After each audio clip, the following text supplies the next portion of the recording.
और Benjamin Netanyahu दोनों Iran में तख्ता पलट होते हुए देखना चाहते हैं, लेकिन ईरान ने अपने ऐसे तेवर दिखा दिए हैं जिसके बाद अमेरिका इजराइल का ज्वाइंट ऑपरेशन उल्टा पड़ सकता है। आपको जानकारी दे दें कि ईरान के सर्वोच्च नेता अली खामेनेई की वार्निंग ने तेल अवीव से लेकर वाशिंगटन डीसी तक खतरे की घंटी बजा दी है। खास रिपोर्ट देखिए।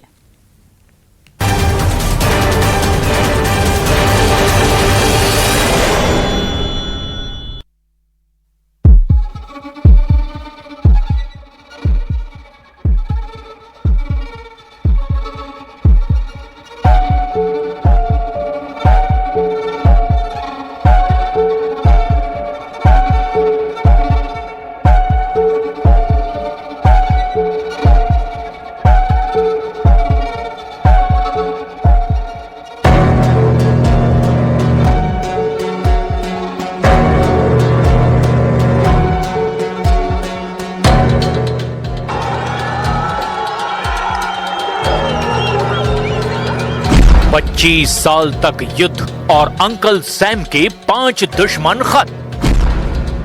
क्या 2026 में अमेरिका खत्म कर देगा अपना छठा और सबसे बड़ा दुश्मन?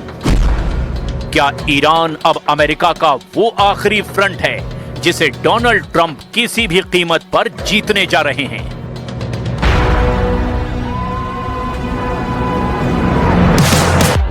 ईरान में फैली हिंसा, सरकार के खिलाफ विरोध प्रदर्शन और आगजनी के बीच अली खामनेई डोनाल्ड ट्रंप का सबसे ताजा टारगेट बन चुके हैं।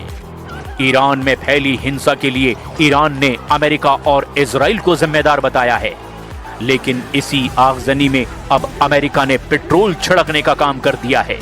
एयरफोर्स 1 पर सवार डोनाल्ड ट्रंप ने हजारों फीट की ऊंचाई से ईरान को बहुत बड़ी वार्निंग जारी कर दी है। ट्रंप ने साफ साफ लफ्जों में बता दिया कि ईरान अब अमेरिका के निशाने पर है। There's been protesters killed in Iran. You said we were locked and loaded, ready to go. What is the line there for when the U.S. is going to get involved in those protests? We'll take a look. We're watching it very closely. If they start killing people like they have in the past, I think they're going to get hit very hard by the United States. Donald Trump अब Venezuela की मिसाल दिखाकर Iran को बता रहे हैं कि America की सरकार क्या कर सकती है।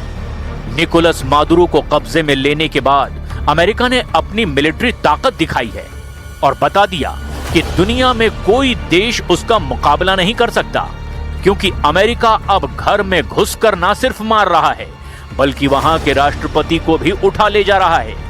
इन तस्वीरों ने अमेरिका में राष्ट्रवाद और देशभक्ति की निशानी यानी अंकल सैम को नई ताकत दे दी है। ये तस्वीर अब ट्रंप के साम्राज्यवाद फैलाने वाले युद्ध का चेहरा बनने जा रही है। अंकल सैम बन चुके डोनाल्ड ट्रंप अब अमेरिका की पब्लिक को नहीं बल्कि अपने दुश्मन की तरफ उंगली का इशारा करते हुए कह रहे हैं, आई वॉन्ट यू। 25 साल तक अलग अलग युद्ध में अंकल सैम यानी अमेरिका ने अपने 5 दुश्मनों को खत्म कर दिया। कुछ दुश्मनों को खुद खत्म किया तो अमेरिका ने कुछ विरोधी इजराइल के साथ पार्टनरशिप में मार डाले या फिर उन्हें उनके देश से ही बेदखल कर दिया। 21वीं सदी के पहले 25 सालों में क्या क्या हुआ, ये तस्वीरें आपके सामने हैं।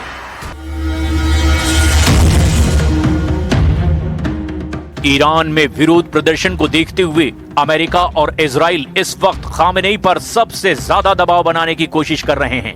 डोनाल्ड ट्रंप कह चुके हैं कि अगर ईरान ने अपने यहां प्रदर्शनकारियों की जान ली तो वो समझ लें कि अमेरिका टारगेट लॉक कर चुका है। हथियार लोड किए जा चुके हैं, अब बस हमले का इंतजार है। यानी ट्रंप फायर बोलने में वक्त नहीं लगाएंगे। 2025 के आखिरी दिनों में डोनाल्ड ट्रंप और नेतन्याहू की मीटिंग भी हो चुकी है। फ्लोरिडा में ट्रंप और नेतन्याहू की मुलाकात में ईरान पर सबसे ज्यादा बात हुई।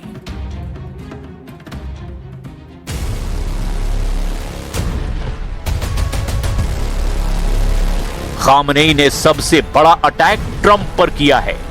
खामनेई ने अमेरिका और इजराइल की एयरफोर्स पर ठहाका लगाया है और कहा कि ट्रंप चाहे जितनी शेखी बघार लें, कितने भी दावे कर लें, लेकिन ईरान के परमाणु कार्यक्रम ना इजराइल की एयरफोर्स तबाह कर सकती है, ना ही अमेरिका के पास ऐसी ताकत है। बेहतर है कि इजराइल के परमाणु अड्डों को तबाह करने वाले ख्वाब देखते रहें। ईरान ना उनके काबू में कभी आया है और ना कभी आएगा।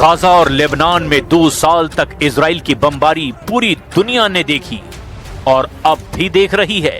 गाजा और लेबनान में गिरने वाला हर Israeli bomb made in America है।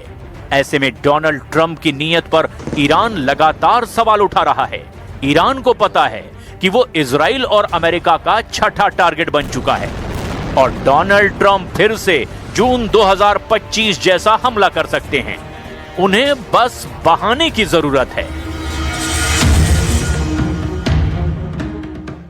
इसीलिए 25 साल तक जो युद्ध हुए हैं, अब अंकल सैम ने उसमें 5 दुश्मनों को खत्म कर दिया।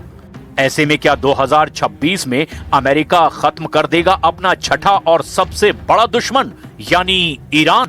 क्या ईरान अब अमेरिका का वो आखिरी फ्रंट है जिसे डोनाल्ड ट्रंप किसी भी कीमत पर जीतने जा रहे हैं? इसमें कोई शक नहीं कि अमेरिका के हर राष्ट्रपति के कार्यकाल में कहीं ना कहीं ऐसा युद्ध चलता रहा जहां अमेरिका की सेना या फिर उसके हथियार शामिल रहे हैं।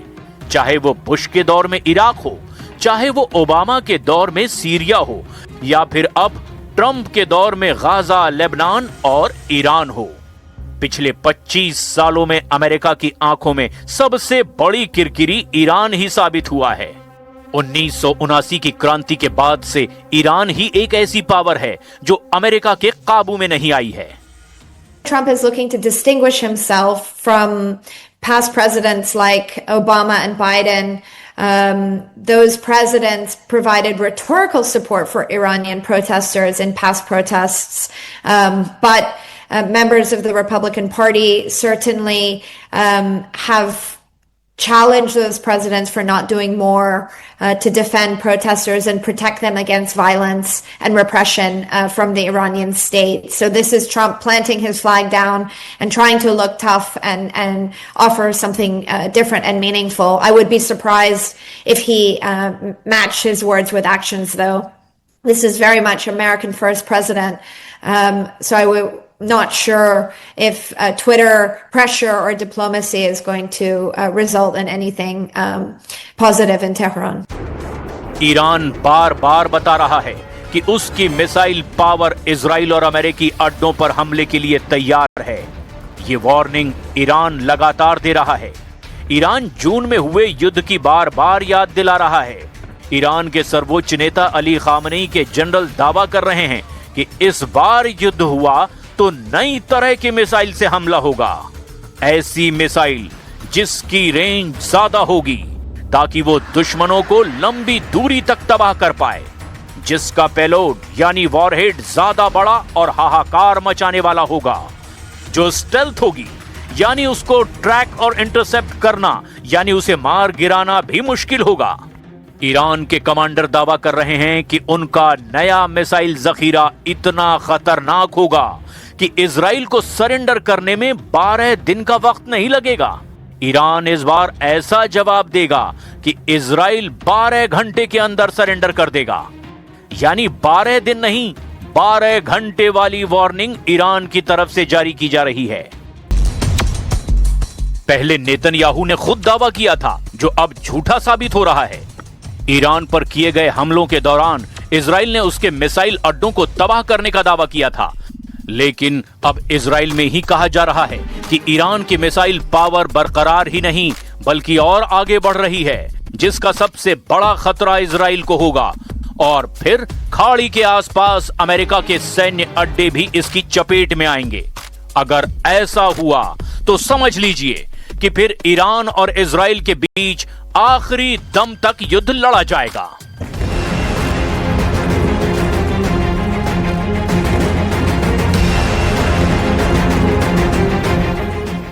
और खास रिपोर्ट में फिलहाल के लिए इतना ही। मुझे दीजिए इजाजत। नमस्कार।